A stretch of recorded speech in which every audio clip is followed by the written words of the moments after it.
Hey guys, welcome back to Critical Flick. Today, I'm reviewing Theater Camp. So, Theater Camp ended up being the Regal mystery movie this week, and I went into it with zero context for what this movie is. I've never heard of it. I had no idea what I was getting into, and I thought it was actually pretty enjoyable by the end. I will say right away, this movie feels like it's definitely targeting a very specific audience. It feels like a love letter to theater kids.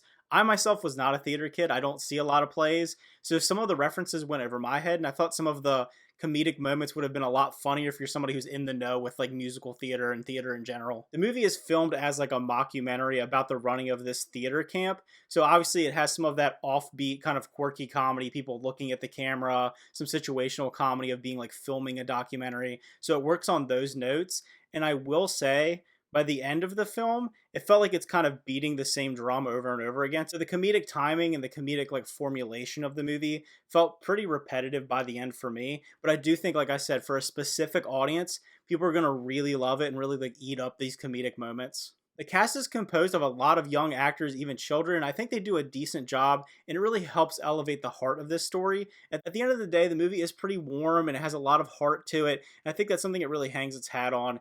I do think doing a film in like a mockumentary style makes things feel a little more intimate when you're watching it and helps you build that heart, like I said, of these characters because they feel more real because you're watching it in this mockumentary style. So overall, I thought it was a fun little comedy that might not appeal to everybody. I think some general audiences maybe a little lost when it comes to kind of being in that theater world. I myself could enjoy it for what it was, and I do, like I said, think that people that were in theater camp or people that were very into theater growing up or into theater now will have a lot to enjoy from it. Obviously, it has some individuals that are famous for theater in the movie, so I think it's something that's really enjoyable for that little like small niche group of audience. You check it out, let me know what you thought about it. I'm really interested to see kind of the split between people that have no theater experience and no theater background, what they think about it, opposed to those that are really into theater. Because I do think this movie was one of those films that is made for a specific audience. Sometimes you watch a film and you're like, okay, when these people wrote this movie, they're writing it to this audience, to these observers, not just for general audiences.